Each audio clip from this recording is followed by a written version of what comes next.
It's going to be great from the minute you check in till the minute you check out. Now that the Fort's downtown boutique hotel has a name, how about a tour of what they're calling the Bradley? Ground was broken in the spring of 2019 and it's now scheduled to open in the spring of 2021. It's over at the corner of Harrison and Main, and Linda is standing by in the studio with more on that. Hi, Linda. All right, Tom. Well, the Bradley, it is named after the mother of a business pillar in the fort. And I recently ventured inside the construction project with hard hat and vest alongside the woman whose dream for this hotel is coming true, Barb Backard, co-founder of Vera Bradley. Most people in the fort would agree. The business and riverfront growth downtown is exciting. I think the positioning of where the hotel is perfect. I love downtown.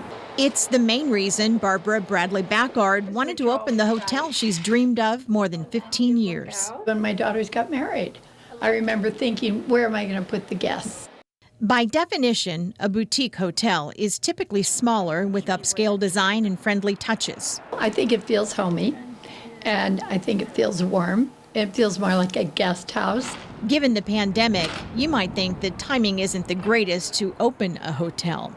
With the planned October 2020 opening delayed to April of 2021, Backard says she thinks the timing is right. By delaying it, I think April's going to be perfect. People are going to be ready to hit the road again. Compared to a lot of people, what they're going through, I think we've been lucky. Backard and Pat Miller created Vera Bradley in the early 80s, named after Backard's late mother. She says another opportunity to pay homage is a blessing. My kids call them God winks, and occasionally I think this was a typical God wink. Fort Wayne crews from Elevatus Architecture and Hagerman Construction are designing and building the Bradley.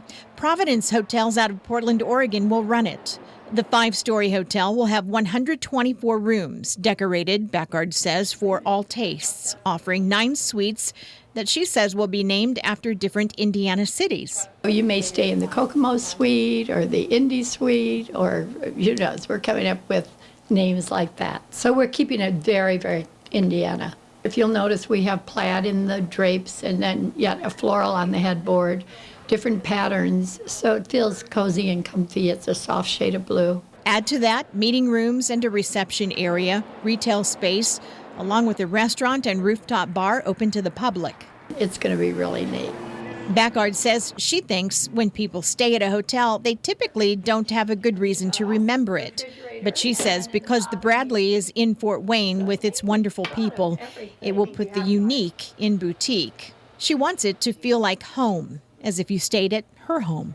All these years I've been thinking about if I had a hotel, what would it look like? And this is both traveling in Europe and here. And this is like the bringing together all those ideas. So it's unique. There's not another one like it. We think folks will remember their stay at the Bradley, and officials with Providence say they think that hotel should provide some 100 jobs and help generate millions in revenue for our city. And by the way, it did cost about $28 million to build. Also, Barb tells me she is loving her work these days after all these years and has no plans to retire, Tom.